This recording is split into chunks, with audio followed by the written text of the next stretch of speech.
In 1971, my father passed away. I was only 2 years old at that time. Since I was still a child, my family rarely mentioned him to me. All I knew was that he was a kind man. Growing up in an environment that lacked a father's love was not easy for me. While growing up, I often missed my father. Whenever I was in trouble, I longed for my father's guidance and support. My life seemed to be going well, but in reality I was deeply dissatisfied with the way I was living. I had been trying to be kind to the other people around me, but my life still sucked. This made me feel like a complete failure and I was in deep despair and depression. During that time, my heart was filled with pain. I prayed to God to be freed from the pain. After 3 years of marriage, my wife and I separated, which further increased my sense of despair.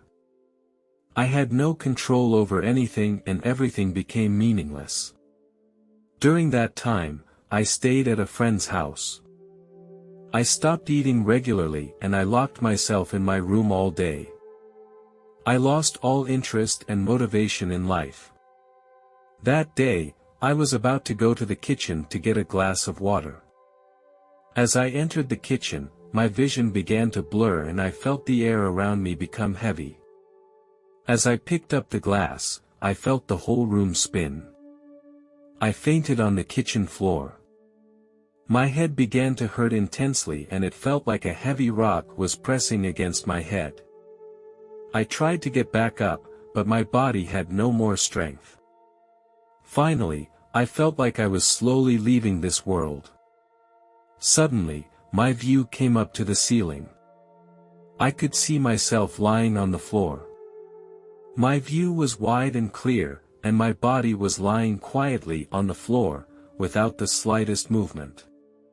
My body was like an abandoned stone.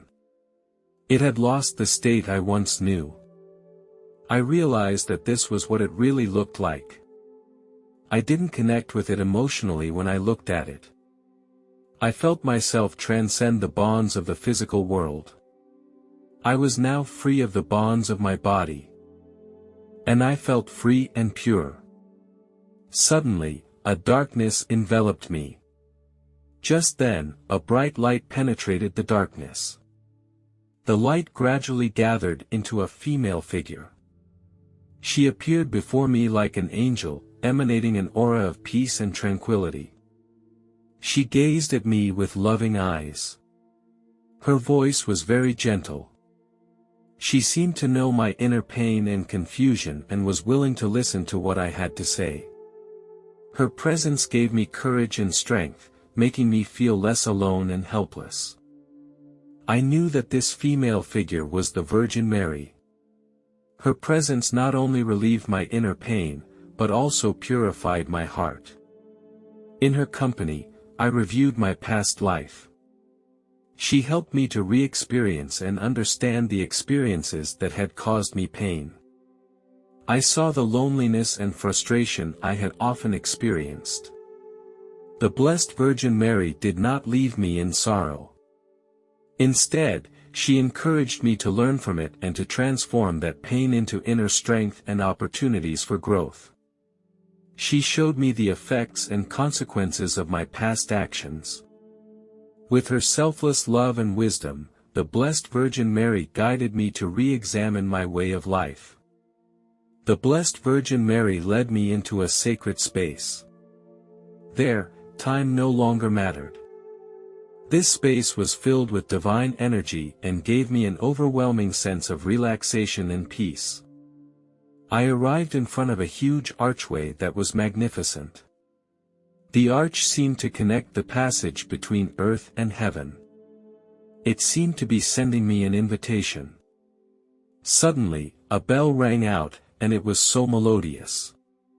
Its sound echoed throughout the space. Then, I heard the beautiful singing of the angels. Their voices were very pure. The songs were filled with blessings and joy. They welcomed my arrival. As I heard these beautiful voices, I was filled with doubts inside. Is this all for me? Do I deserve this kind of treatment? I am just a very ordinary person, from an ordinary family with an ordinary education. I have no special achievements or contributions. Do these solemn courtesies really belong to me? These questions filled my heart. And I felt how small I was. The Blessed Virgin Mary seemed to sense my doubts. She told me that heaven does not measure a person's past achievements. Here, every soul is equal. Every soul is irreplaceable.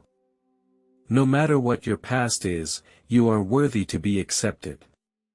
Here, I also met Jesus.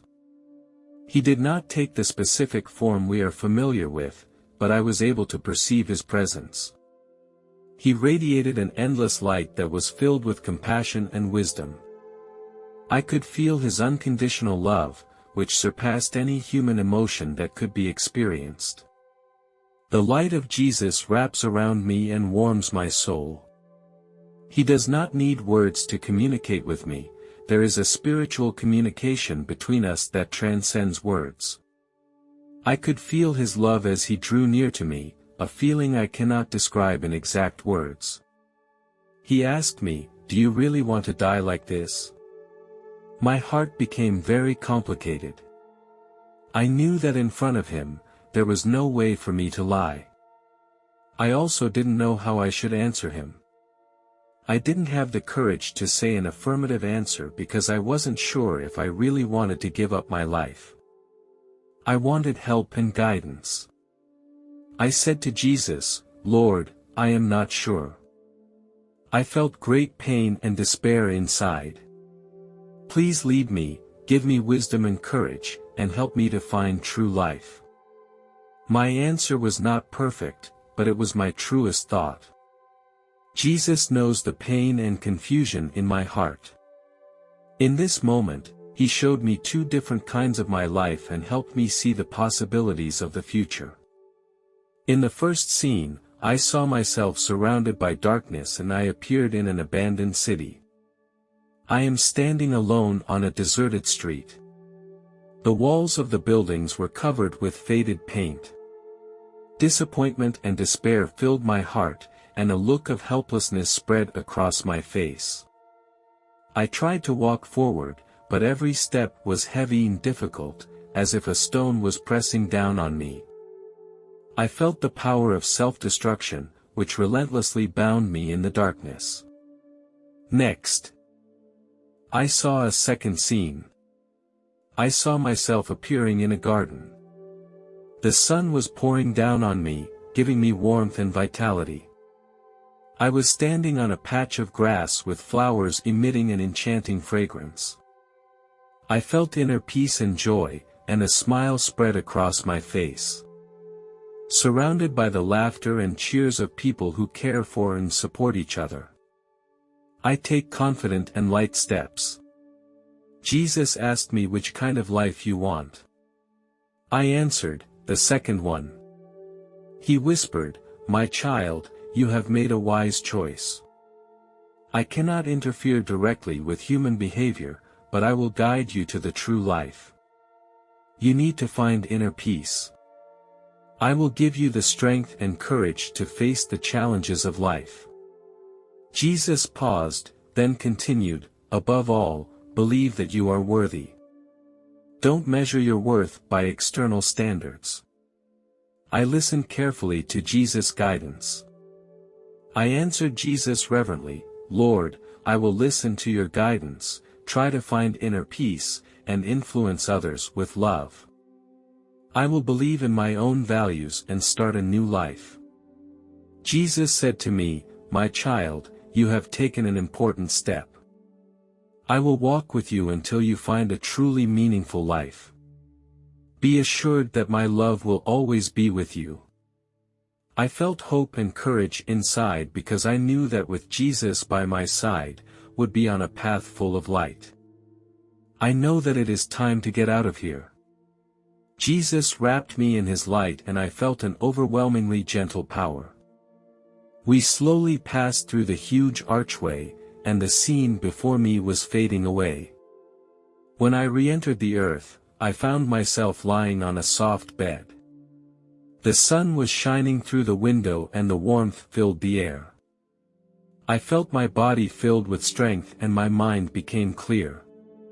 Beside the bed, the Blessed Virgin Mary sat quietly, her eyes full of care. I looked at her gratefully, knowing that she was always watching over me. Jesus stood on the other side of the room, his gaze revealing his endless love for me. He whispered, "You have returned from heaven with hope and a mission. Now you have the opportunity to reshape your life." I took a deep breath and felt the determination and resolve within me. I knew that my experience in heaven had given me a new perspective and strength. And I was going to use it to change myself and those around me. Suddenly, my friend walked into the room. In that very moment, Jesus and the Virgin Mary disappeared in front of me, and their presence seemed like a mere dream. My friend told me that he came back and found me lying on the kitchen floor, so he helped me to the bed. He asked me if I needed to be taken to the hospital. I shook my head gently. I told him that I felt fine now. I explained that although something unusual had just happened, I was back to normal. I felt a sense of inner peace and no discomfort whatsoever. My friend gazed at me as if she could not believe my statement. Although Jesus and the Virgin Mary had disappeared, their blessings were still in my heart. I was now feeling very hungry because I had not eaten properly for many days. I decided to go to the supermarket to buy food. As I pushed open the door to my room, I felt the warmth of the sun, which gave me an energy that I had not felt for a long time. I then realized that I hadn't left my room for 2 months. After returning from the supermarket, I started preparing dinner. A tantalizing aroma was bubbling in the pan. Finishing the last dish, I set them on the table. My friend and I sat around the table, enjoying the food and chatting at the same time. I decided that from now on, I would face life positively and find more joy and meaning. The difficulties during this time are only temporary, and I believe I have the ability to overcome them and meet the challenges ahead. I also expressed my gratitude to my friend. When I was 15 years old, I was passionate about tennis. My cousin was a tennis coach and I looked up to him very much. Whenever I saw him gracefully wielding his tennis racket, I hoped to be like him one day. His house was not very far from mine, and there was a big tennis court in his neighborhood. That court became a place I often went to. Every weekend, I would run to play ball with him. I was very surprised by my cousin's movement and quick reaction. I learned a lot of skills from him. He always encouraged me and told me that if I practiced hard enough, I could make progress too. I remember it was a weekend. The weather was very nice that day. I met up with my brother and some of his friends to play tennis. I was very excited because I hadn't played with him for a long time. After playing for about an hour, a big wind blew across the court. We thought it wasn't a big problem and the wind would pass in a while. But after a while, the wind was still strong, so we decided to play a little longer and go home. I stared intently at the ball, trying to predict its trajectory and speed, and preparing to make a catch. However, it was at this critical moment that I accidentally got distracted. Just as I was about to catch the ball, I felt a violent shock. At that moment, I lost my balance and fell to the ground uncontrollably. My teammate's tennis racket accidentally hit me in the solar plexus, and the blow came swiftly and suddenly. It was as if I had been struck by lightning and my head was in a state of confusion. The world in front of me became blurred and distorted. I was lying on the ground, and the sounds around me were gradually blurring. My head felt unusually heavy, and I even felt a wave of nausea. Suddenly, I left my body and I was floating in midair. I could clearly see everyone standing around me, and their expressions were filled with horror and worry. I saw my cousin kneeling beside my body, pain and helplessness written all over his face. He tried to wake me up and pat my cheek. But I was unresponsive. I observed everything around me and did not feel any fear. On the contrary, a sense of calm enveloped me. It was as if I was in another world, and my connection to the real world was fading away. Although my body was no longer moving, I could feel that my consciousness was still present. The next thing I knew, I entered a light. This light emanated a warm and peaceful aura. I felt it calling to me and guiding me in an unknown direction. It was as if my soul had become lighter. Under the light, I felt an endless energy and harmony. As I went deeper and deeper, the scenery around me began to become clear. I felt I was stepping into a whole new realm, one that transcended time and space. I felt like I was merging into the energy of this light.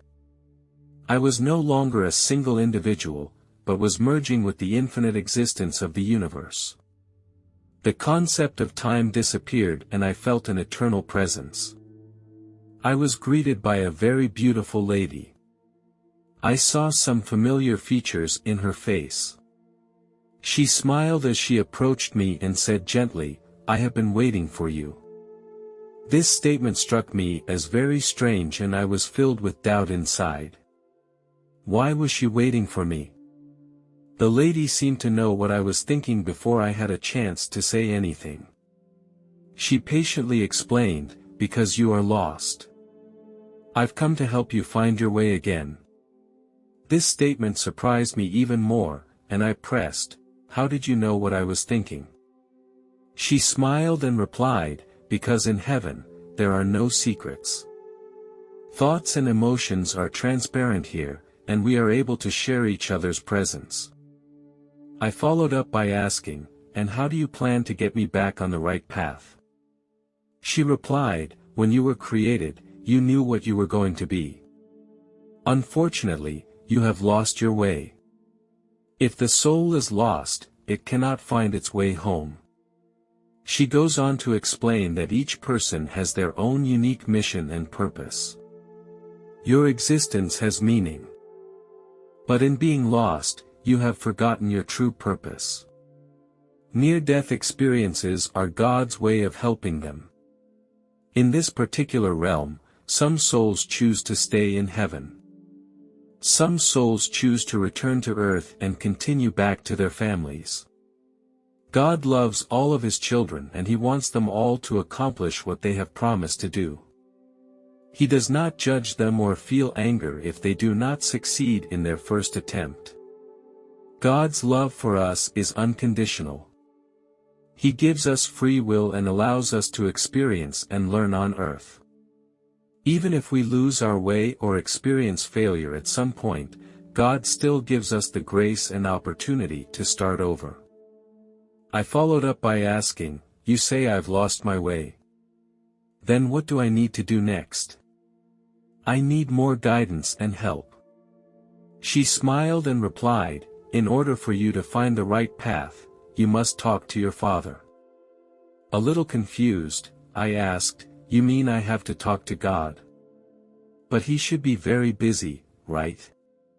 "Heaven is different from the real world," she explained. "God is omnipresent, and He can connect with everyone's heart at the same time. He is not too busy to listen to your heart. He is eager to communicate with you and help you find your own path." I feel very relieved to hear these words. In spite of His infinite power, God is willing to establish a close connection with each person and to listen to their prayers and conversations. Under her guidance, we came to a huge throne. The throne exuded an aura of majesty and holiness.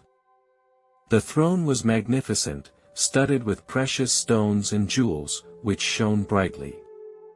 The armrests of the throne were carved with exquisite designs. Behind the throne was a magnificent sight, as if it were a miniature of the entire universe. Although I could not see the image of God, I could clearly hear his voice. The voice seemed to be the chorus of millions of angels, full of love and power. God called out my name. It was as if I had returned to my true home. I was surprised to realize that God knew my name and that he was concerned about my existence. God asked me, "Do you remember what we discussed earlier?" Confused, I replied, "Father, I forgot, I don't remember ever talking to you." This made me feel a twinge of shame. Suddenly, a bright light shone on me and touched me deep inside. My memory began to come back gradually, and I recalled the events of the past. I had dreamed of becoming a tennis player, and I put a lot of effort into it. However, I failed to achieve what I had hoped to achieve. This failure frustrated me and made me question my choices. After that, I talked to God and I decided to become a doctor and give back to the community by helping others. God is a loving Father who did not criticize my previous failures or feel angry with me. Instead, he reminded me in this amazing encounter that he was always there for me, guiding me to find my own path. God was willing to talk to me and guide me even when I was lost. This conversation made me re-examine my dreams. I know that no matter what I have gone through in the past, God still loves me. I went on to say, I know what I should do now. I'm ready to go back. My voice was full of determination and resolve. God gently replied, I will give you another chance. If you feel that this life is a failure now, you can also stay. You can try to return to earth again later. After hearing God's words, I was very surprised. God didn't ask me to return to earth, he was willing to give me the right to choose freely. He understood my inner confusion and bewilderment, and he was willing to respect my decision. I couldn't help but ask God what would happen to my family if I chose to stay. God replied that your family would be here to reunite with you, but not until after they had completed their mission. Deep down I knew that I could not leave my family on earth. I expressed my decision to God, Father, and I was sorry that I could not leave my family on earth. God said, then here's the deal, there will be a place for you in heaven when you finish your mission. I look forward to your return. His voice was full of anticipation and made me feel his understanding and encouragement. The lady next to me asked me, "Are you ready to go back?" I nodded and replied, "Yes, ma'am. I am ready." Then, she smiled and said, "One more thing before you go, would you give my regards to your father?" This surprised and confused me, and I hastily asked, "How do you know my father?" She didn't answer my question directly. She said that there are some things beyond the limits of time and space, and that our meeting was not by chance. I felt more confused by her words and my heart was filled with curiosity. I sensed a special connection between her presence and mine. When I opened my eyes again, I appeared in the hospital. I was surrounded by a group of medical staff, who were busy working. I also saw my mother. She had been crying, and when she saw me reawaken, her expression became much calmer. I looked over at my mom and she was holding my hand tightly with concern and love in her eyes. I eagerly asked the medical staff around me, "What happened? How did I get here?" The paramedic approached me and she said softly, "It's okay, you're going to be fine. You have just experienced an accident and we are doing our best to provide you with treatment." My father also came into the room when he heard that I was awake. I said to my father, a lady in heaven asked me to say hello to you.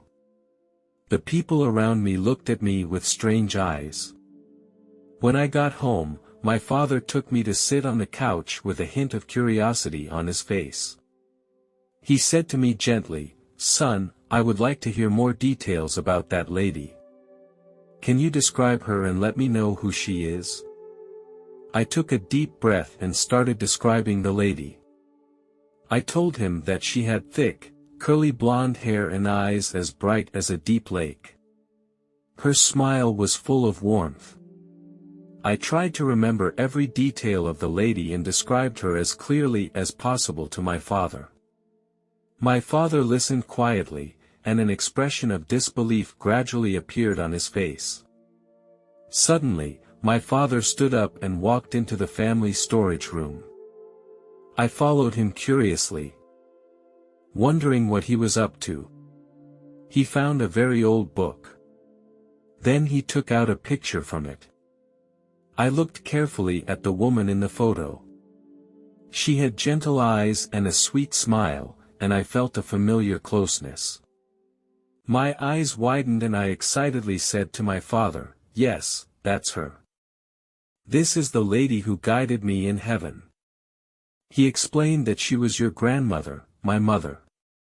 She left us before you were born. I was blown away by the fact that I couldn't understand why I was meeting her and that she looked so young and beautiful. We sat together and my father shared with me his memories of my grandmother as he described her kindness and wisdom.